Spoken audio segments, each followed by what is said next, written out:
आता पावसाळी सीझनला सुरुवात झाली आहे आणि या सीझनमध्ये सगळे जात आहेत धबधब्यावर लोणावळ्याला. चल चला तर मग आज आपण बनवूया लोणावळा स्पेशल कॉर्न पकोडा. यासाठी पहिल्यांदा मक्याचे दाणे साफ करून ठेवले आहेत. एक चिरलेला कांदा घ्यायचा आहे, एक बारीक मिरची चिरून घ्यायची आहे, सोबतच कढीपत्ता, कोथिंबीर बारीक चिरायची आहे. त्यानंतर घेऊया बेसनच्या निम्म घेणार आहोत कॉर्नफ्लावर. त्यानंतर टाकूया मसाल्यांमध्ये हळदी, लाल तिखट, धनेपूड, जिरे पावडर, हिंग आणि चवीपुरतं मीठ. त्यानंतर थोडंसं पाणी टाकून आपलं बॅटर मिक्स करून घ्यायचं आहे.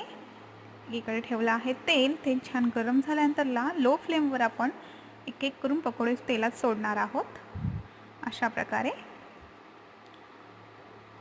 आणि दर 2-3 मिनिटांनी ते आपण पलटून घेणार आहोत. अगदी 10 मिनिटात आपले हे पकोडे रेडी होणार आहेत. अगदी गोल्डन क्रिस्पी असे गोल्डन झाल्यानंतर आपण त्यांना काढून घेणार आहोत. आपले रेडी आहेत कॉर्न पकोडा. खूप इझी आहेत आणि तितकेच टेस्टी देखील आहेत. तुम्हाला खूप आवडतील. नक्की ट्राय करा ह्या पावसाळ्यात कॉर्न पकोडा रेसिपी.